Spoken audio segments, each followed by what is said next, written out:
Mouth-watering steak salad, an irresistible combination of tender juicy steak and crisp vibrant greens. Get ready to elevate your salad game to a whole new level of deliciousness. Today we'll be using prime sirloin steak. You want to season it with salt, pepper, garlic powder. Now you can stop right there, but if you want to take it to another level like I am here, you want to use this Montreal steak seasoning, and I also like to use this Baby Ray's sweet teriyaki marinade, which will make it so delicious.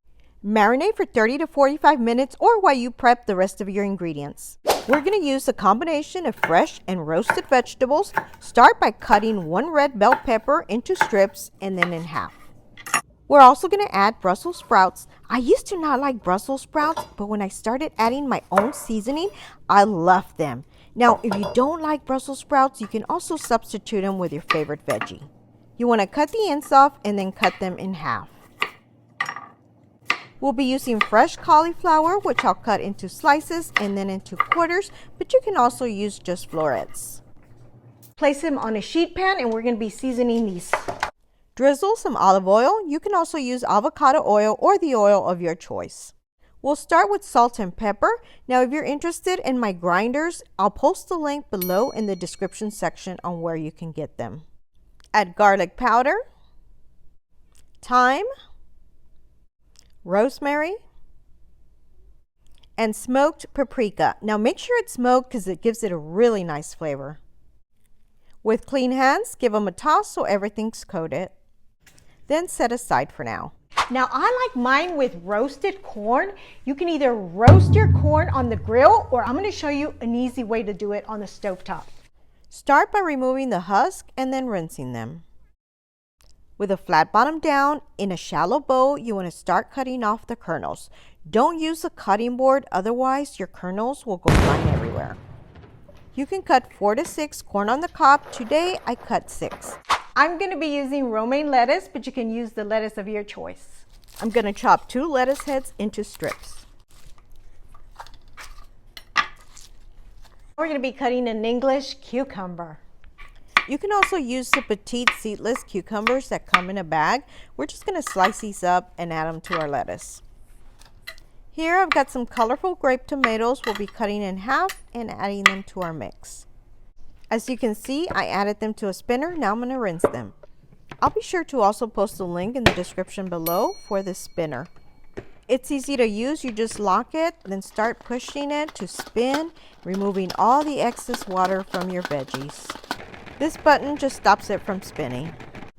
You'll end up with some fresh veggies, and let me show you the excess water. Wow. You see that? We're going to toss that, and you can also use this plastic bowl as a salad bowl here.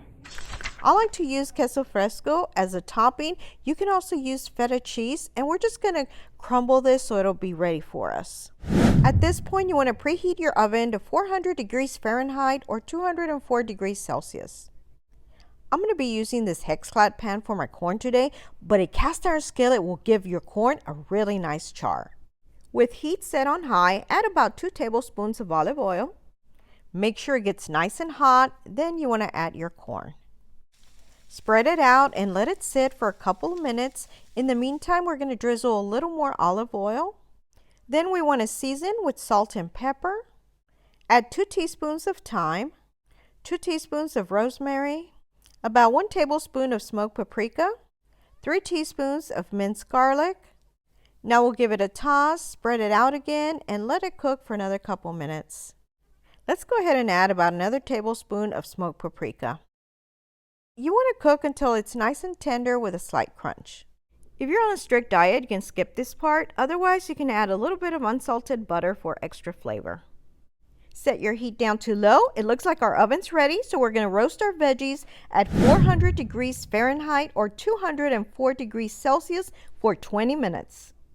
Once your corn is done, remove from heat and set aside. Let's head out to the heat. Today I'm going to be using my Blackstone for my steaks. However, if you need to cook them on a skillet or an air fryer, I've got videos on how to do just that. I'll post the link below in my description section.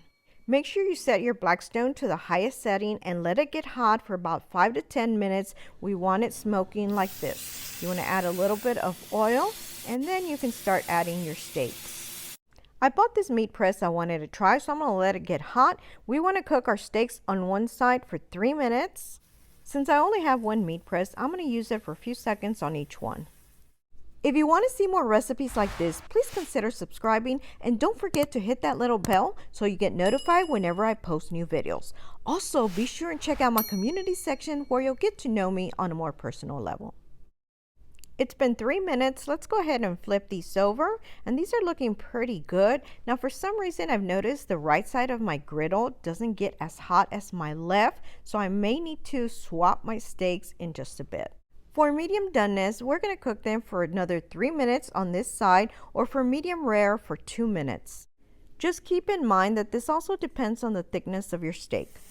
If you're unsure, best thing to do is to use a thermometer. These are about 3/4 inch thick. I'm going to go ahead and swap these just so that I get a nice crust on the other steaks. You can also grill your veggies instead, but I wanted to give you every case scenario. My steaks are done, so we're going to go ahead and remove these, and don't forget to turn off the gas. Cover them up with aluminum foil, and it's important that you let them rest for 5 to 10 minutes before cutting. Just in time, my veggies are ready. While our steaks rest, we can assemble our salad, and we'll start with a bit of our fresh greens. Then add your corn, our roasted veggies, and if you ever want to skip the meat, you can eat it just like this. It's delicious. We're ready to cut into our steaks. I should have some that are medium doneness and some medium rare. By the way, I want to know what your favorite doneness is. Let me know in the comments below. All right, so the first one was medium. This one is more of a medium rare, which I wanted for myself. Let's add a few strips of steak. You can drizzle your favorite dressing. Today I'm using this yogurt cilantro avocado dressing, which I love, but I do have a recipe for a super delicious homemade dressing. I'll post the link up top. Now I'm going to top it off with my queso fresco. This salad is not only a feast for the eyes, but also a tantalizing explosion of flavors that will leave you craving more. Now we got to go in for the taste test. Oh my goodness.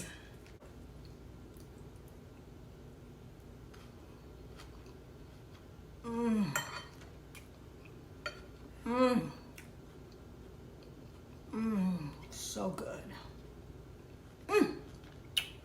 I love it. If you enjoyed this video, you can help me out by liking, sharing, and commenting. If you haven't already subscribed, please be sure to do so below or hit my little picture on the side. Also, don't forget to hit the little bell to get notified of all of my new videos, and please be sure to check out these links on the side. Share with your friends. Thanks for watching and your support.